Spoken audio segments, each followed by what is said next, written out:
The bass line in So May It Secretly Begin by Pat Metheny is another example of music coming from the mind of Lyle Mays. Now, I cannot be 100% sure that he specifically wrote that part, but it has everything to do with his way of thinking of music, his deepest musical values, and I'm specifically talking about counterpoint.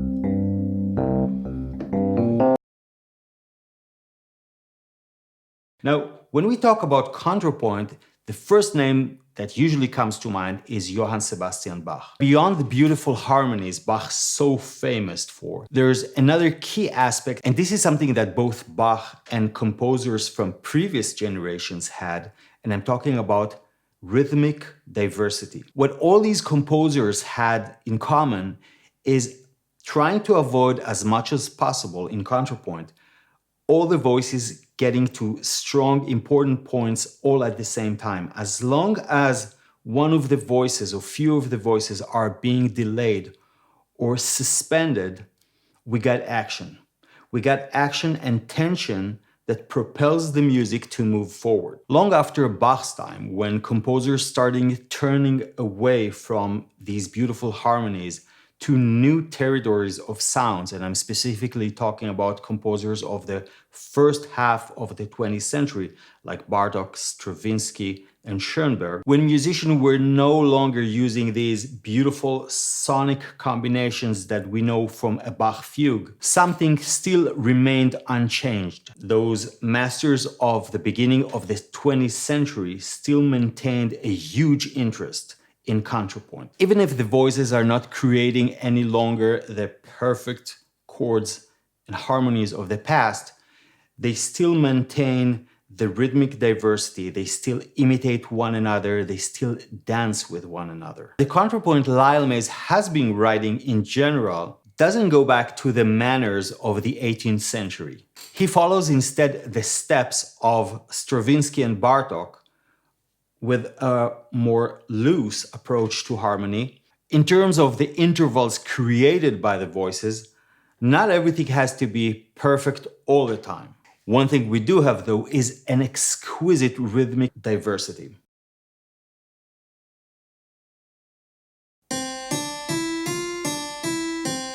Imitated by the left hand. And then imitation. Now let's listen to the whole sequence.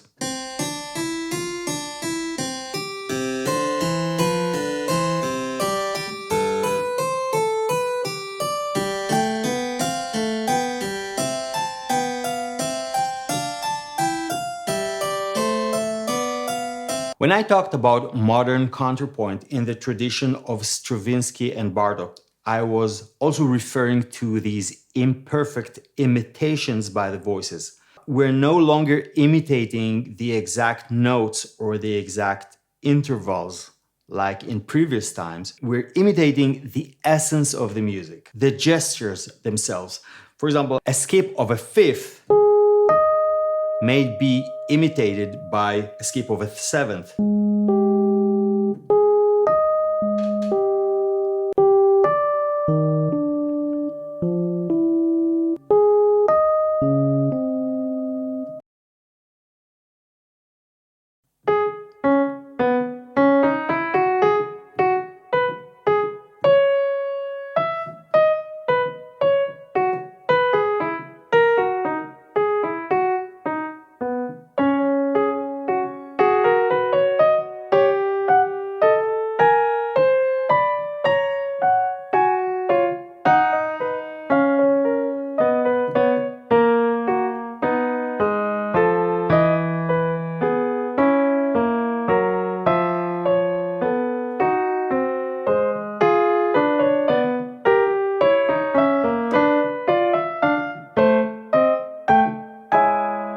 Now look at these imitations over here. We have the triads.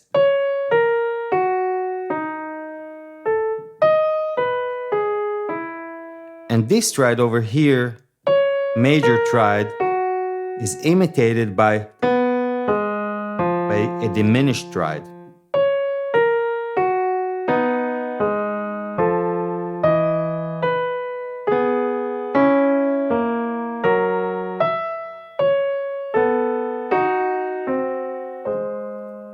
The important is that we hear the outline, we hear the gestures.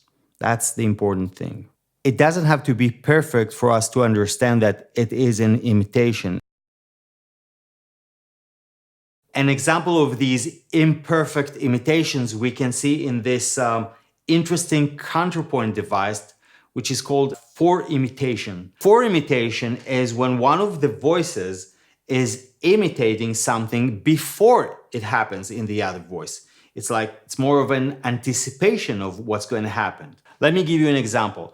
The only place in the first half of the melody when we have two consecutive 8 notes is right here.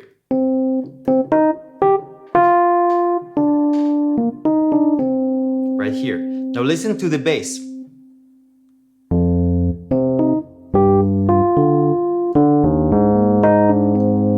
Did you hear that? Did you hear the just before? Listen.